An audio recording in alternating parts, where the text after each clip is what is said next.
Good day po sa ating lahat and welcome to Kuya Jason, and nandito po ako to add value. I just want to remind you that you are blessed, you are favored, and you are extraordinary. At kung bago po kayo dito sa aking channel, kindly subscribe this channel para po ma-notify po kayo sa ating po mga videos. At ganun din po, if you have some topics na gusto nyo po na discuss po natin dito sa ating videos channel, so you can comment it down on this content. Maraming salamat. I hope that you will enjoy listening this content. Have a great day.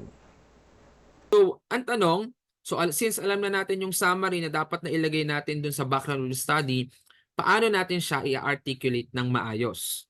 So, what should be the content and how to write the body of the background of the study? The most effective way to write the body of the background of the study is to attack it from the vantage point of the research gap. Okay? So that is the most efficient way for us to write the body of the background of the study.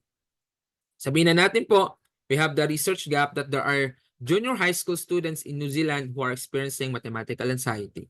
So that is the research gap. That is the problem that is being addressed on this study. So, let us note that and remember that a statement remains an assumption until you can provide concrete proof to it. So, balik po tayo sa kanina. Sabi doon, students experience mathematical anxiety. This is as a statement and this is an assumption. So, and according to this, every statement is just an assumption unless we can provide concrete proof. So, in our case, we have to provide concrete proofs that there is really mathematical anxiety among the junior high school students in New Zealand. So that will make our problem concrete. Okay? So that aspect of research is called as epistemological or epistemology. So the epistemology is the branch of philosophy that deals with the validity of knowledge. So we have to validate knowledge is to provide concrete proof to our statement. Ano ho, parang kung sa isa po pong hearing, kailangan mag-provide po tayo ng mga ebidensya. So, kailangan ganun din po tayo. So, the body of the background of study, therefore, should be a presentation and articulation of the proof to our claim that indeed, there are junior high school students in New Zealand who are experiencing mathematical anxiety. So, we have to give proofs and justifications of our problem. And how do we do that? So we can do this, look for literature on mathematical anxiety among junior high school students in New Zealand and cite them here.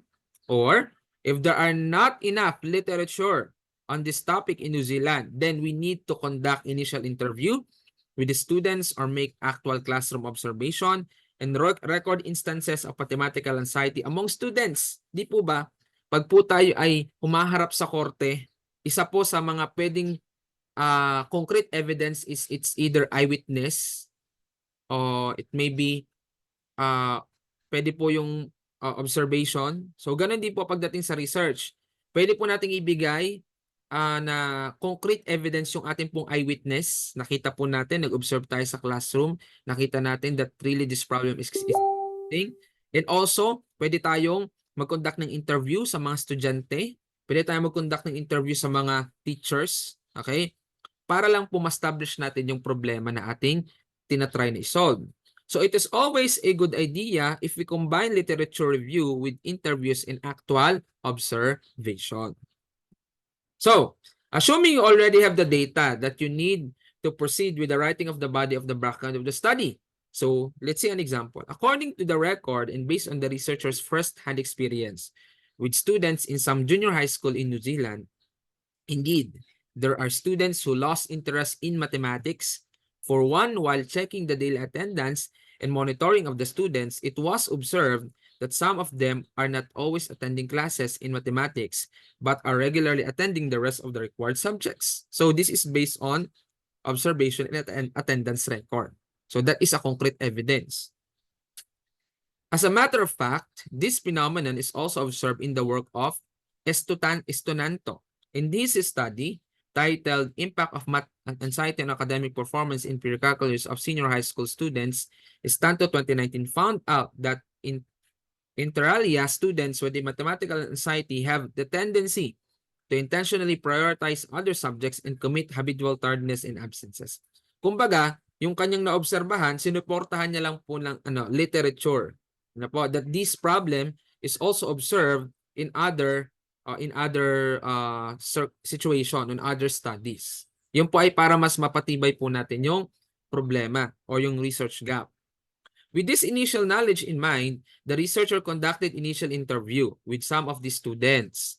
The researcher learned that one student did not regularly attend his math subject because he believed that he is not good in math. No matter how he listens to the topic, he will not learn. Another student also mentioned that she was influenced by friends' perception that mathematics is hard. Hence, she avoided the subject. Indeed, these are concrete proofs that there are some junior high school students in New Zealand who have mathematical anxiety. As already hinted, disinterest or the loss of interest in mathematics is one of the manifestation of mathematical anxiety. So nakita po natin, nag-interview sa mga students para po ma-establish po yung problem. Ano po? So that is also one thing that we can do to establish the problem or the research gap of our study.